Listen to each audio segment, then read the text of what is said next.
we are going to unravel the biggest mystery in any Indian kitchen, which is how to make the perfectly soft and round roti. Now, it does need quite a bit of practice, but there are a few tips which may help you along the way to get you started on making a good roti. So, we'll start with making the atta first. Just used whole wheat flour or atta, any brand that you buy is fine. You can add a pinch of salt to this, but I usually don't add salt to my roti.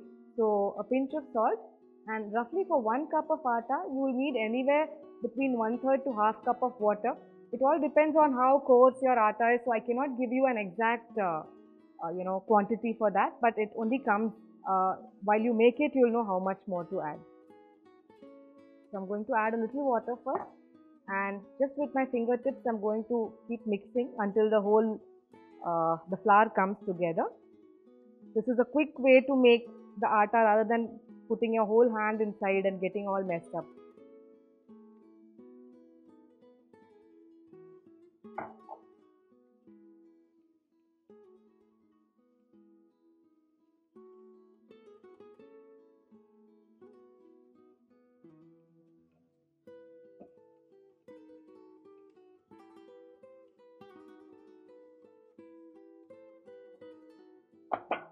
Few more drops and it's done.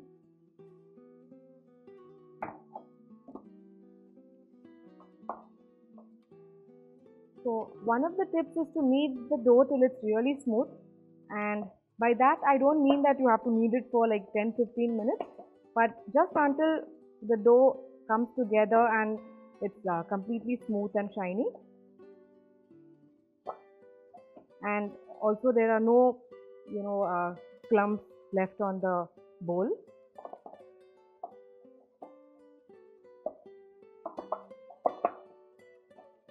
I'm just going to add a couple of drops of oil, maybe half a teaspoon of it, just to clean up everything.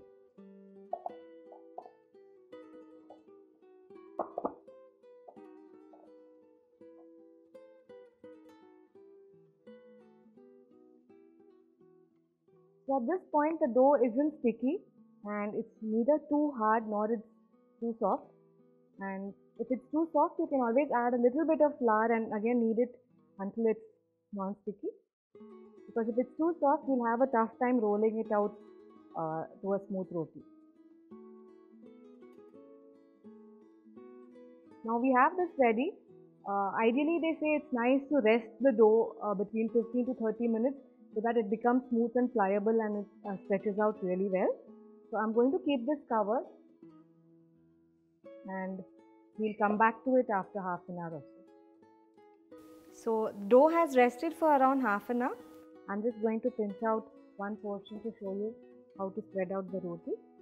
Smoothen it out once again, and I have some wheat flour to help me roll it out, but if you use too much wheat flour it will dry out, so use as little as possible and tap out the excess. So I'm just starting to spread this out. If you notice, I'm not moving at the same place for too many times.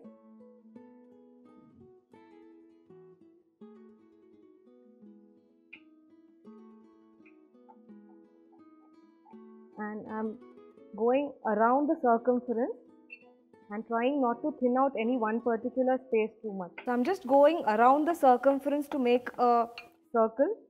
So now the roti is spread out into a circle and it's of uniform thickness. I'm just dusting off the excess flour and then putting it on the hot tava.